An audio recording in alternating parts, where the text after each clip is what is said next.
প্রিয় দেশবাসী, আসসালামু আলাইকুম।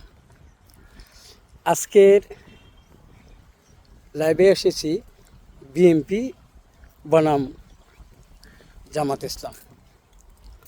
কিছু কথা বলবো বিএনপি এবং জামাত ইসলামের ব্যাপারে। দেশবাসী, আপনারা জানেন 5ই আগস্টের পর স্বৈরাচার শেখ হাসিনা যখন দেশ থেকে পলায়ন করেছে, ঠিক তখনই আমাদের প্রধান উপদেষ্টা ডক্টর ইউনূস সাহেবকে দেশে এনে তাকে প্রধান উপদেষ্টা বানাইলেন। কার পরিকল্পনাটা ছিল জামাত ইসলামের এবং এনসিপি যারা নেতৃত্ব দিয়েছেন তাদের নেতৃত্বেই সুপরিকল্পিতভাবে ডক্টর ইউনূসকে ক্ষমতায় বসাইছেন। তার মধ্যে ডক্টর ইউনূস খুব সূক্ষ্ম পরিকল্পনায় দেশকে পরিচালনা করে যাচ্ছেন। তার ডক্টর ইউনূসের মূল এজেন্ডা ছিল আগামীতে যে 12ই ফেব্রুয়ারি, সে ফেব্রুয়ারিতে যে কোনো মূল্যে বাই হুক আর বাই ক্রুক জামাত ইসলামকে ক্ষমতায় বসাবে এবং তার পাশাপাশি ডক্টর ইউনূসও ক্ষমতায় থাকবে। হয়তো ডক্টর শফিক সাহেব প্রধানমন্ত্রী হলে ডক্টর ইউনূস সাহেব প্রেসিডেন্ট হবে। তার পরিপ্রেক্ষিতে তারা সুপরিকল্পিতভাবে যে ডক্টর ইউনূস সাহেব যে পরিকল্পনাগুলি করে গেছে এ পর্যন্ত, পরিকল্পনাটা হচ্ছে যখন 5ই আগস্টের পর দেশের মধ্যে আমরা যারা বিএনপি করি, বিএনপি সবাই না, কতিপয় কিছু বিএনপির লোক সন্ত্রাসী, টেন্ডারবাজি, দুর্নীতিবাজি শুরু করছে, তখন কিন্তু ডক্টর ইউনূস চুপচাপ বসে রয়েছে। ডক্টর ইউনূস কিন্তু কখনো বিএনপির এগেনস্টে কোনো অ্যাকশনে যায় নাই। তার কারণ হলো ডক্টর ইউনূস চাইছে এই বিএনপিকে দেশবাসীর কাছে স্বৈরাচারে পরিণত করা, সন্ত্রাসীতে পরিণত করা।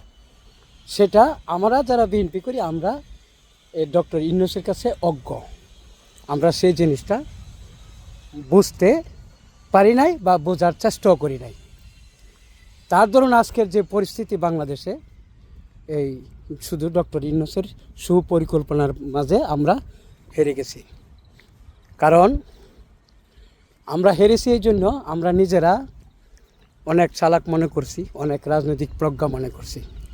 তার আবার দেখবেন আরেকটা জিনিস ডক্টর ইউনূস করছে, যেটা হলো সে নিজে স্বয়ং লন্ডনে গিয়া তারেক জিয়ার সাথে দেখা করেছে।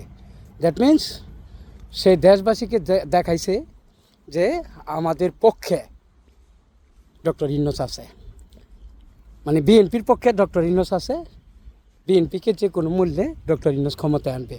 প্রকৃতপক্ষে কিন্তু তা নয়। প্রকৃতপক্ষে ডক্টর ইউনূস কাজ করতেছে জামাত ইসলামের জন্য, জামাত ইসলামকে ক্ষমতায় আনার জন্য, জামাত ইসলামকে মানুষের কাছে পরিবেশন করার জন্য, ভালো রাজনৈতিক হিসাবে পরিবেশন করার জন্য সেদিকে। কিন্তু আপনারা একটা জিনিস খেয়াল করে দেখেন, আজ পর্যন্ত দেশের মধ্যে যা কিছু হয়েছে বিএনপির এগেনস্টে এখন পর্যন্ত কিন্তু ডক্টর ইউনূস কোনো পদক্ষেপ নেয় নাই।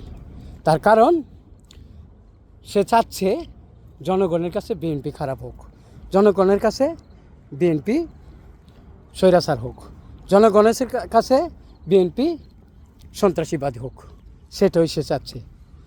আমাদের তারেক জিয়া এবং ডক্টর ইউনূস, তার মধ্যে যদি আমি ডিফারেন্স করি, মানে পার্থক্য মনে করি, তাইলে ডক্টর ইউনূসের সাথে কিন্তু তারেক জিয়ার একটা চুলের সমানও না। তার কারণ হচ্ছে সেই বয়সও ডক্টর ইউনূস অনেক বেশি শিক্ষিত অনেক, তারপরে সে রাজনীতিও বুঝে, মানে ওভারঅল সে প্রত্যেকটা জায়গার মধ্যে মহার।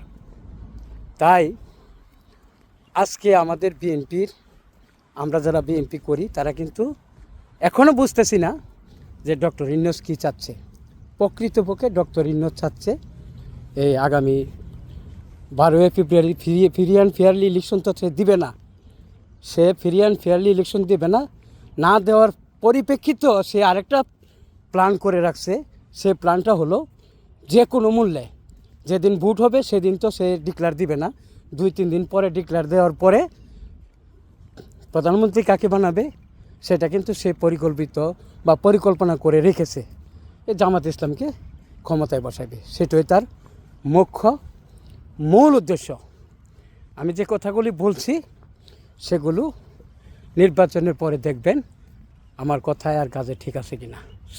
সে কাজটা আর যদি না করে থাকে তাহলে বুঝবো যে ডক্টর ইউনূস প্রকৃতপক্ষে দেশ ও জাতির জন্য কাজ করছে।